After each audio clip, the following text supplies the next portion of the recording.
balita na ikay mawiwili. So mga par, dahil nga po nag-umpisa na mag-ensayo ng ating pambansang kamao Manny Pacquiao sa training nito para sa kanyang next fight, at halos lahat pinag-uusapan mga idol ang laban ni Pacman kay Mayweather Jr. sa rematch, kung saan mga idol nauna na po nagbigay ng reaksyon ang dating tinalo ni Pacman na si Timothy Bradley para sa bakbakan ng dalawang legend. Ano yan mga idol? Humanga daw siya kay Manny Pacquiao sa laban nito kay Mario Barrios. Pinatunayan daw ni Pacman na kaya pa nito makipagsabayan sa mga batang fighter, pero gusto lang maging prangka daw ni Bradley na hindi na daw gaano kabagsik si Pacman, kung saan ina-expect niya na daw ito mga idol dahil 47 anyos na ang Pinoy. Pero ang ipalaban daw si Pacman kay Floyd talagang mabubugbog lang daw ang Pinoy sa bakbakan. Meron pa daw kasi mga idol killer instinct itong si Mayweather. Mabagsik pa rin daw si Floyd dahil aktibo pa daw ito sa mga exhibition fight. Pero para naman sa atin mga idol, ito talagang definasyon ng isang kwento-kwento lamang. Paano kasi masasabi ni Bradley na mas malakas pa si Floyd kumpara kay Pacman kahit sa exhibition fight mga idol? Tingnan nyo naman ang kinakalaban ni Floyd, mga YouTuber boxer. Si Pacman minsan lang nakipag-exhibition fight, at sino ang kanyang nilabanan? Walang iba mga idol kundi si Rukia Anpo, isang K1 champion sa Japan, aktibo at marunong mag-boxing. Naranasan na ba ni Floyd na lumaban sa pro kahit kalibre lamang ni Barrios ang nilabanan nito? Wala mga idol. So paano natin masasabi na mas malakas si Floyd kaysa kay Boss Manny? Kaya gusto talaga natin mga idol na mangyari ang laban ni Pacman at Floyd para malaman natin kung totoo bang sinasabi ni Bradley na isang killer fighter pa rin daw si Floyd sa bakbakan. Baka pagdating sa laban mga idol,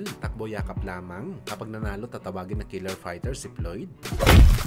Samantala matapos nga po ang pagkatalo ni General Casimero sa kamay ni Kiyonosuke Kameda sa Kyrgyzstan, prangka naman po na sinabi mga idol ng sikat ng Japanese vlogger at boxing enthusiast ng Japan na dati na rin humanga kay Casimero bilang mahigpit na kalaban ni Naoya Inoue, kung saan ayon sa hapon mga idol, wala na daw tapos na si Casimero sa boxing. Sobrang laos na daw ito mga idol. Kitang-kita na daw na father time na talaga ang angas ng Pinas. Well, sa totoo lang mga idol, tama talaga yung sinabi ng Japanese content creator. Hindi na talaga natin nakita ang bangis ni Casimero sa laban nito kay Kameda. Walang halong plastikan mga idol. Kahit sabihin man ng kampo ni Casimero na takbuhin itong si Kameda, kaya hindi ito makaporma na saktan ito sa bakbakan. Iba na talagang galaw ni Alas. Nasanay kasi tayo mga idol na mobile itong si Casimero sa bakbakan, yung mabagal sa una pero bigla ka na lang pipitikin pa abante. Pero gayon pa man mga idol, posible din mali ang tiyanta natin kay Alas. Kinoconsider pa rin natin mga boss ang kanyang inactive sa bakbakan matapos ito hindi napalaban ng isang taon. At isa pa mga idol, isang buwan lamang ang ensayo nito sa laban kay Kameda. Kumbaga mga idol, ang bago pa. Pero sa paparating na laban ni Alas mga idol sa December 27, kapag natalo pa siya dito mga idol, at pareho pa rin ang kanyang pinakita na galawan sa bakbakan, dahil na-assume natin mga idol na kung sino man ang makakalaban ni Casimero, gagayahin talagang galawan ni Kameda. Kapag hindi nagawa ng paraan ni Alas ito mga idol, at masilat pa rin siya sa bakbakan, dito natin masasabi mga boss na totoo talagang sinabi ng Japanese content creator na wala na, laos na talagang angas ng Pinas.